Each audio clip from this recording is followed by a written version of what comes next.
For 3 decades, the world had known peace under the watchful eyes of Sentinel.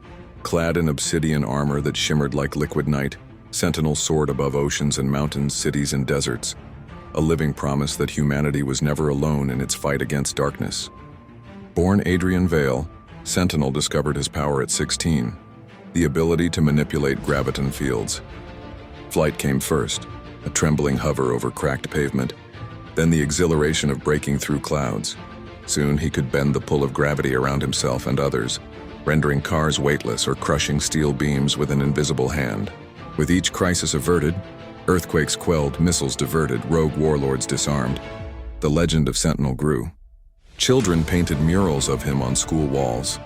Nations forged peace treaties under his shadow. The world believed, perhaps naively, that no threat could surpass his might, until they arrived. It began as a silent shimmer in the midnight sky.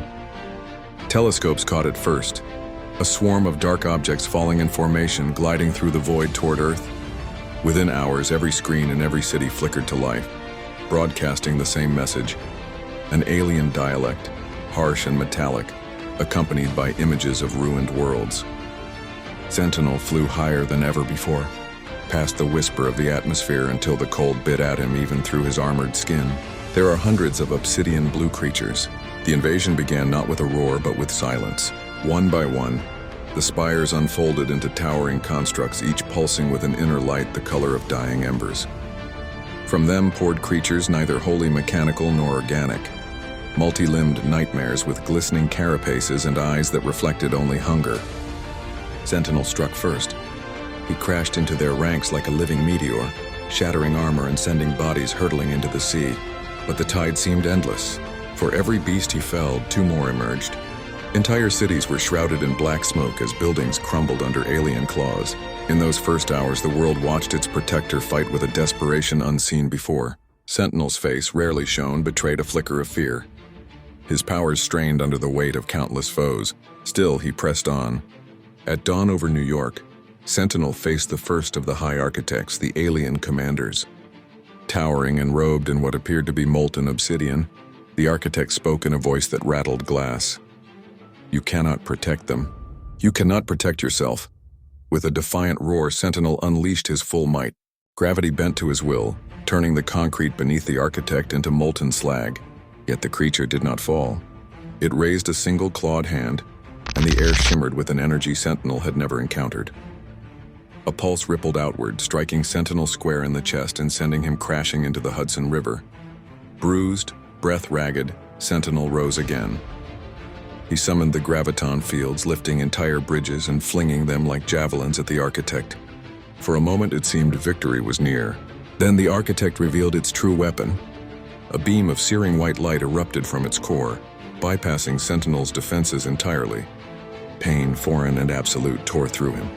The obsidian armor cracked. Adrian Vale felt something he hadn't felt in years: helplessness.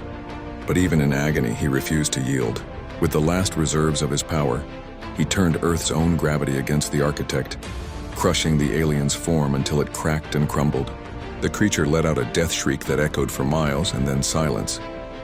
Yet victory came at a cost. Sentinel collapsed, his armor shattered, his strength fading. As paramedics rushed toward the crater where he lay, Adrian Vale whispered an apology to the world he had sworn to protect. The aliens were not defeated. Across the globe, the spires still stood, and more high architects emerged from the void. Humanity's hope now lay in the resistance rising from the ashes of destruction. Days later, news spread that Sentinel's body had vanished from the hospital morgue. Rumors bloomed. Some said he had been taken by the aliens. Others whispered he was alive, gathering his power for one final stand. In truth, Adrian Vale awoke in darkness. Alien hands had bound him to cold metal, deep within a hidden spire. Above him floated the Prime Architect, vaster and older than the others. It spoke not in words, but in thoughts seared into his mind. "You are powerful. You are needed, you will serve." And in that moment, Sentinel realized the war had only begun. His graviton power stirred within him, weak but not extinguished. Rage and hope burned in equal measure. One day, he vowed, he would escape. One day he would return to Earth, not as its fallen protector, but as the spark that reignited humanity's fight for freedom. For even the brightest star, though it may fall, can rise again.